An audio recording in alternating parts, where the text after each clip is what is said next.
I was born November the 11th, 1919 in Abbeville. Lived in Abbeville all my life, with the exception of my service time. Okay. Well, I went to elementary, and then from elementary I went to high school, and I walked out of school in the 10th grade, and intending to go back, but I didn't. I finished my education in the Army. I went to Air Force maintenance school in the Army in Keesler Field, Mississippi. I joined the Army in 1941. All right. I went to Keesler Field, Mississippi, and went to maintenance aircraft maintenance school, and finished with an aircraft and engine mechanic maintenance. From Keesler Field, I was stationed in Baton Rouge, at Harding Field in Baton Rouge. And we stayed in Baton Rouge until the time that they decided to send us overseas. Our first echelon went to England, and by that time my wife was sick. I was home when they left, and when I went back, I took off and went overseas. We landed at Casablanca, Morocco, and we stayed in Morocco at the air base there for a while, and then from Morocco, from Algiers, we went through Morocco and went to Algeria, and we stayed in Algeria for quite a time. And our planes were flying support for the Army. And then after we left through Algiers, we went into Tunisia. And we stayed in Tunisia until the war was over in Africa. Then when we come back to a little town of Taher at the Jelly in Africa, and we stayed there until everything was taken over in Sicily, Sardinia, and Corsica. So we went to Corsica, and we stayed. Corsica is a French island off southern France. We stayed in Corsica for a pretty good while, and then we went back to Sardinia to get worked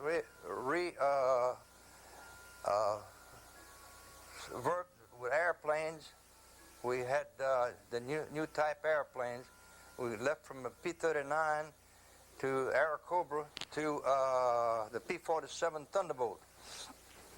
And then from there, we went.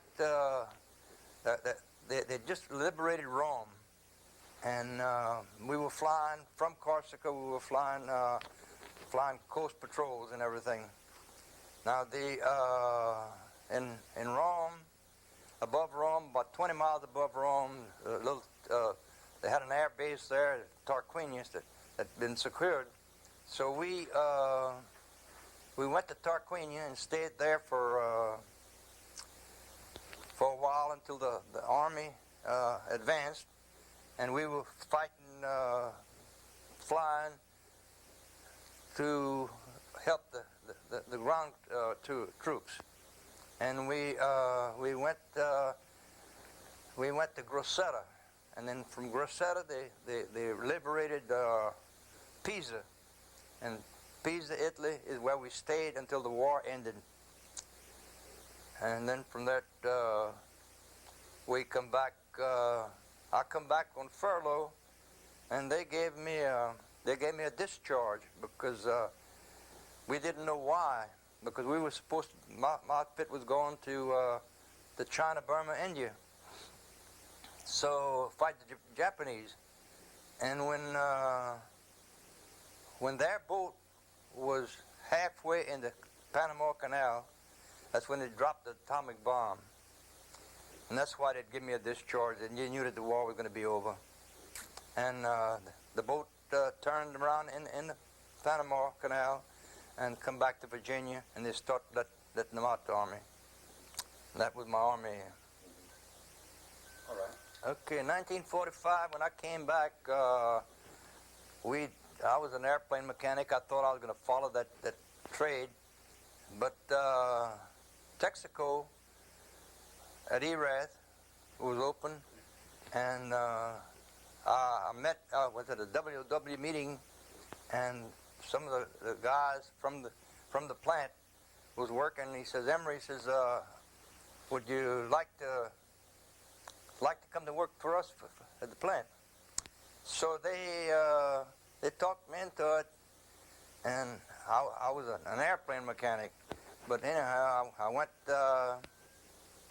to work for Texaco, and then Texaco was a good job. I enjoyed my work with Texaco. I enjoyed the people. But most of the people working in the plant were from Erath, and we worked. Then when they went to 40 hours, they increased the hours, and they gave me another job. They gave me a mechanic job, and I was making a lot of money then. I jumped from $1.07 to $1.50.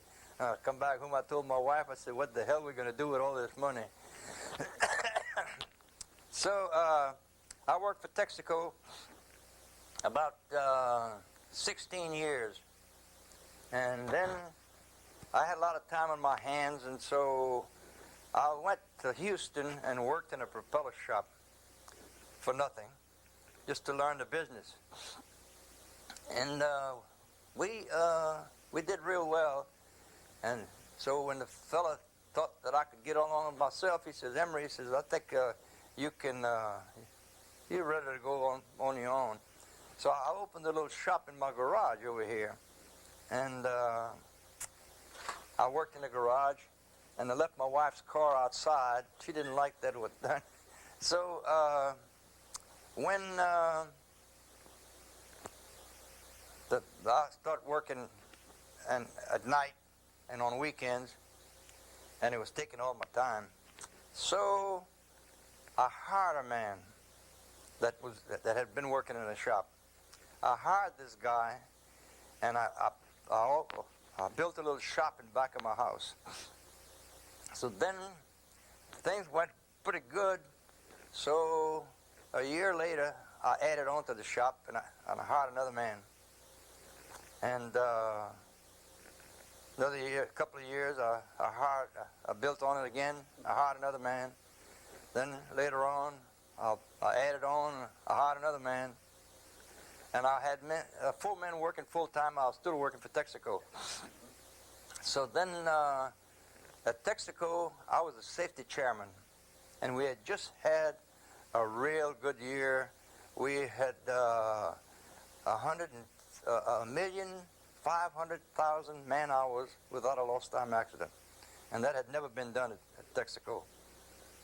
So I told them that I had to quit working, and I'd take care of my propeller business. And the men personnel from New Orleans called in, and he says, he wanted to talk to me. He says, Emery, he says, you can't quit. He says, you got a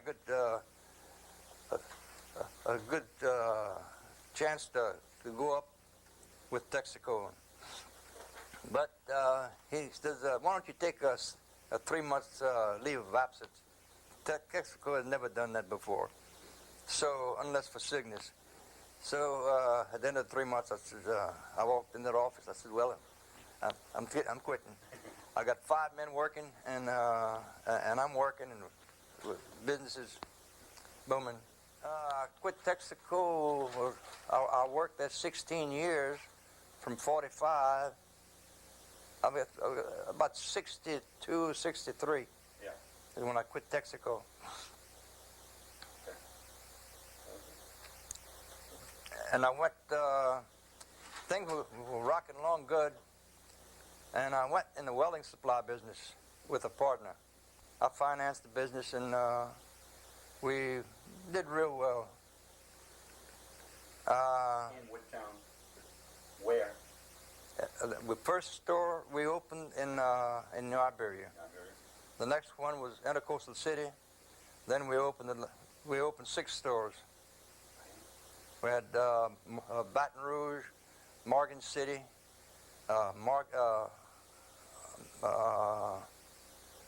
in Morgan City. Then from Morgan City we went to Sulphur. What was the name of the business? National Welding Supply. Okay. Are you still the owner? No, I sold to my partner in 1981. Okay. And then we branched off to Lafayette with a couple of partners, and we opened a marine supply store. And that rocked along pretty good, and we got it built up pretty good, but we sold that too. So now all I've got, I sold all my buildings, and all I have is a little propeller shop, and it's not really mine now. I've passed it on to my family. Yeah. My son-in-law and his son, our oldest grandson, are operating the business right now. But I'm not really retired. I'm too young to retire. I was president of the Chamber of Commerce at the time, and the girls working for the Tourist Information Center and one girl for the Chamber came in one day and said they had heard of a place in France where they did a 5,000 egg omelet. And so we knocked it around, and we decided to go to France to see what it is. Well, we went to France, and we visited and participated in the Egg Omelette Festival. And at the time, they knighted us as chevaliers, as knights, for their festival. And on the way back, we got the airplane, and we were coming back home, and we had started the French Market Festival over here the year before, and I told them that we should make a 5,000 egg omelet in Abbeville to complement our little French Market Festival. Oh, they said, we don't have a skillet. Oh, we'll make a skillet. So we made a skillet. I had the trade school build it. And in Abbeville. And we got involved, kind of a long story, with DuPont. DuPont come in and says, Emery says, would you consider letting us Silverstone the skillet? He said, if you let us Silverstone it, we'll pay for the metal. What does that mean? What does that mean, Silverstone? Silverstone, you know the little pots you got that you don't use no grease. So we did, and people from France and New Caledonia, the island in the South Pacific, came in to help us do our first egg omelet festival, and so it worked out good. Now we'd have this festival in every year and the first Sunday in November, And the first one was what year? 1984. Okay. So we have two places in France, that's Bessièrs and Fréjus, that have the Egg Omelette Festival, and one place in Grand Bay, Canada, that have the festival, and the one in New Caledonia that have the festival, and Malmedy in Belgium do it too. So we're a world organization from France, Belgium, Canada, and New Caledonia in the South Pacific. Now they have made another one in Argentina. Now they've never been here, and we've never been there. When those people come down to Abbeville, who pays their expenses? They pay their expenses here. Yeah, but I'm talking about the plane ticket. Yeah, They will pay their own? they pay their own transportation, and we host them over here. We host them in our homes, and we have parties for them, and they enjoy themselves when they come to Louisiana. Yeah. That's good. It brings in a lot of people, and the people stay over here for almost a week, Yeah. and they buy a lot of stuff. They buy a lot of clothes. The first one, it was big. Yeah. We had about 20,000 people that came in. Yeah. And after that, you get got about 15,000, I guess, Average. average. Okay. So you're the founder, you're considered the founder of the Omelette Festival. That's right. That's I'm the grandfather of the Omelette Festival. grandfather of the Omelette Festival. And out of all the festivals worldwide, I'm the oldest grand knight. Right. I'm the grand knight. And each country has a grand knight. Have 3 grand knights, but I'm the grand knight number 1. Were you ever in politics? No, No. You've been a businessman all your life. right. I was approached a lot of times. Tell me why you didn't run. You got more sense than that. My wife is Olga Longlinay. She's from Youngsville. I took her out of the small town of Youngsville, and I brought her to the Monopolis in Abbeville. I have 2 children. I have 2 daughters, Catherine and Elizabeth. Catherine is married to a now Cajun. He's from Galesburg, Illinois. And Liz is married to Clayton Broussard. We have 7 grandchildren and 4 great-grandchildren and another one on the way. I was given the national aide-de-camp through the VFW, and the First National Bank of Abbeville awarded me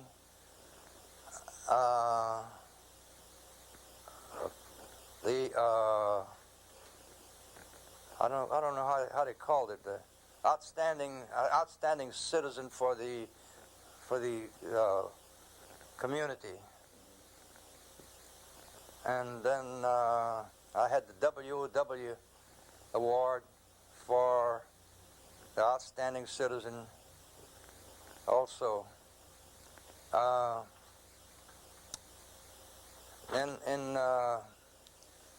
In Grand Bay, Canada, the Consul General awarded me a humanitarian award. I was the 2nd Louisianian to receive that award. The first one, and only 2 of us that ever received it. The first one was Jimmy DiMaggio for his work with Codafield. And the Consul General of Noemi in New Caledonia gave me a humanitarian award. that's the top awards that I've received. I have other little awards and stuff like that. Ok, j'arrivais à Casablanca dans le Maroc et j'ai resté au Maroc à peu près 2 mois, 2 ou 3 mois. Puis là, après ça, on a été dans l'Algérie. On a resté là longtemps. Là, on a été en Tunisie. Après la guerre est finie dans l'Afrique du Nord, on a embarqué un bateau. On a été à la Corse. La Corse, c'est une île dans le sud de France. La Corse, c'était pour les Italiens. Là, il y a une guerre, c'était pour les Français. Là, ça tournait pour les Italiens. Là, ça tournait pour les Français. Là, ils parlent français et l'italien, là-bas. Et ils parlent le corse. C'est le mélange des deux langues. Les Français ne comprennent pas le corse et les Italiens ne comprennent pas le corse. Ça fait... La Corse, c'est une île qui a à peu près 80 000 de long et à peu près 40 000 de large. C'est tout un range de montagnes. Tu peux aller te cacher en Corse, les mafias de l'Italie, et quand ça chauffe de trop, ça vient en Corse, ça se met dans les montagnes, tu ne peux pas les trouver. J'étais avec des amis, du monde qui a tourné des amis dans la France, dans la Corse et dans l'Afrique. J'ai rencontré du monde que j'ai venu bien près, comme une famille, dans l'Afrique. Après la guerre était finie, les Arabes ont révolté. Ça fait quand ils ont révolté, il fallait tous les Français, surtout en France. Mais il y en avait un tas qui était né en France, en Afrique. Ça fait, ils n'avaient pas de place pour aller. Ça fait, quand ils ont arrivé en France, il fallait aller, c'est des parents, des cousins. Ça fait, je l'ai trouvé en France. Et c'était comme une réunion de famille. Parce que ça me regardait moi comme un fils. Ça fait... j'ai tourné en France, je crois, 17 fois. Le monde veut savoir quoi faire que je vais en France si souvent. Ouais, c'est parce que je vais visiter des amis. C'est comme les familles. Et puis là, on a été... après qu'on a commencé l'omelette, ça nous a mis encore plus près de la langue française. Ça fait... là, après ça, on a été au Belgique, et ça, c'est tout français aussi. Il y a des Belges qui viennent ici bien vite. Il y en a 50 qui viennent ici. Il faut trouver des places pour les coucher, pour les loger. Ça fait un tas du monde français ici qui pourrait les loger parce qu'ils ça parle français. Et quand on a décidé, j'étais le président de la Chambre de commerce, ça fait, on a su qu'il y avait une place en France et ça faisait un omelette de 5000 œufs. Ça fait, on a parlé de ça assez qu'on a décidé d'aller en France. Et puis on a vu l'omelette. Et c'était assez magnifique. On a décidé de le faire. Quand on a embarqué l'avion pour revenir, l'avion c'est le airplane. Pour revenir, on a dit on devrait faire une omelette à Abbeville. Ça par aider à notre Fresh Market Festival. Ça fait, on a revenu, ça fait, j'ai fait un plan de la poêle, et puis on a contacté, c'est eux qui nous ont contacté, le compagnie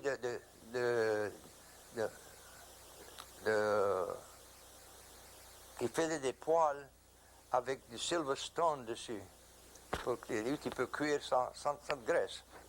Ça fait, c'est la compagnie DuPont qui fait ça. Ça fait, quand ils sont venus, on a convenu de le quitter faire. Ça fait, la poêle avait 12 pieds. Ça fait, on a la quille pour cuire le Superstone n'était pas si grande. Ça faisait faire la poêle en deux morceaux, en deux. Ça fait, moi et ma femme, moi et Olga, on a mis le gros poêle dessus un trail, et on a été à Houston. Et puis là, du temps qu'ils ont travaillé le poêle, moi et Olga, on s'amusait. Ça fait, on a été, on l'a ramené, et puis on l'a mis ensemble, puis tous les pouces, on met des petits boulons. Et ça a travaillé magnifique. Ça fait, on avait une poêle on a fait l'omelette.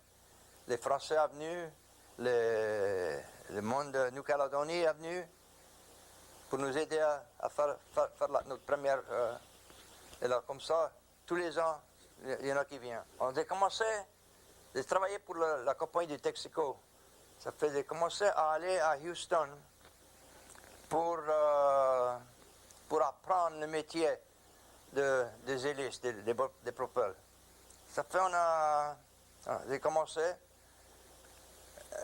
dans mon garage, et je mettais ma voiture en dehors, et puis je travaillais dans le garage. Après ça, j'ai fait un petit shop, j'ai engagé un homme.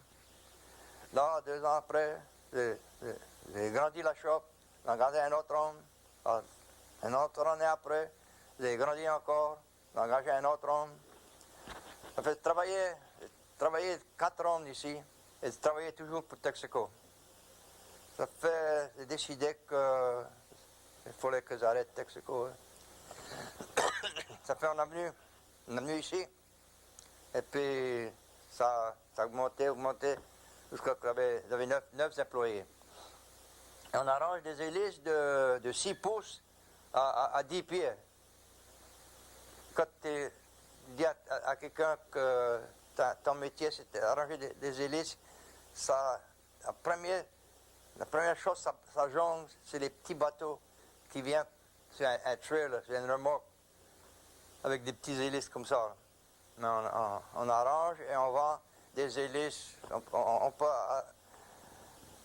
80 pouces, 90 pouces, et on peut aller à 110 pouces.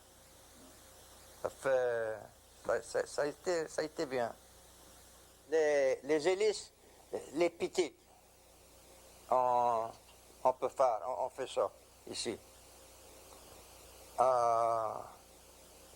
Mais les gros, on a des compagnies qui font ça. Moi, je suis représentant pour les compagnies. Les hélices, ça commence à fondre le matériau. Ça fond ça, et puis là, c'est les patrons sont faits et puis mis dans le sable. Là, il y a un patron le devant des hélices et l'autre patron de derrière. Ça fait là, ça prend les deux ensemble et ça prend les deux patrons. Et Puis là, en haut, un gros trou. Et là, ça vient, c'est chaud, chaud. Ça vide le matériau dedans. Là, le matériau, ça fond ça. Là, et quand ça rafraîchit, et là, pour laisser l'air sortir, il y a des trous. Ça prend le matériau cru. Là, ça coupe, et là, ça commence à les finir. Et là, c'est un gros travail. Mais c'est un bon travail. Et les hélices, et les plus gros les hélices, le plus de travail, naturellement. Mais ça fait ça avec du bronze et avec l'oxydal, du stainless steel. C'est du matériau qui ne rouille pas. Ça, c'est très difficile pour vider. Il faut que ça soit à une certaine température. Et quand après réchauffer, ils ont un gros thermomètre. Et quand ça vient à la bonne température, ça vide. Mais c'est quelque chose qui est intéressant pour voir. Et moi, j'ai été à la fonderie à New York, j'ai été à la fonderie en Californie, j'ai été à la fonderie à Milwaukee, j'ai été à la fonderie à la Floride. Et tout le monde que je les connais avec un Cajun comme moi, ça vient que c'est tous mes amis. Et quand j'arrive à la factory, ils ont un gros enseigne. Hey, Toups, viens ici cette semaine. Aujourd'hui, tu n'es pas vieux, non. Tu es jeune. 83. Et comment tu passes tes jours dans la semaine, lundi jusqu'au vendredi? Oh! J'ai l'habitude de faire la chasse et tout ça, mais d'arrêter ça, je suis plus fâché après les canards. Il faut que tu te fâches après les canards pour aller dans le mèche, et quand c'est après glacé et tout ça. Il faut que tu sois bien fâché après les canards. Mais moi, je ne me fâche plus après les canards. Mais moi, mon meilleur passe-temps, c'est aller visiter et naviguer un temps. Comme je dis, on a été en Europe 17 fois. Je vais pouvoir des amis. Je vais te dire une histoire. En Italie, il y avait un Italien qui travaillait pour nous à Pise. Ça fait... Il vient, il dit, cet argent, il dit, mon bébé, il avait un petit bébé de 9 mois. Il dit, mon bébé est bien malade. Et il dit, il a besoin de la médecine pour... Et il dit, l'Italie n'a pas la médecine. Mais les Américains, là, c'est une nouvelle médecine qui sortait. Tu connais quoi c'était? Penicillin. Ça fait... trouver du penicillin. Ça fait 3 ans passés. On a été en Italie. Et on a été visiter ce monde-là. Ça fait... Le petit bébé, il était homme. Il était marié. Et il avait un petit bébé. Ça fait... Le dimanche, on a été à la messe. Et là... Ils ont baptisé le petit bébé de ce bébé-là. Et on a été au baptême. Ça, c'est quelque chose. Et le vieux, lui, il est un peu âgé. À chaque fois qu'il était là, il secoue sa tête, il dit, je ne peux pas croire que tu es ici. Et il me dit, il dit,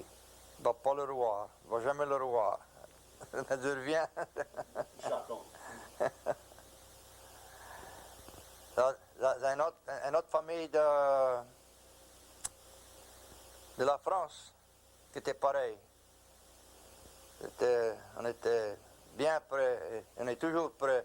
Les vieux sont morts, mais je visite toujours les enfants. Il a une petite fille, un garçon. Je visite toujours.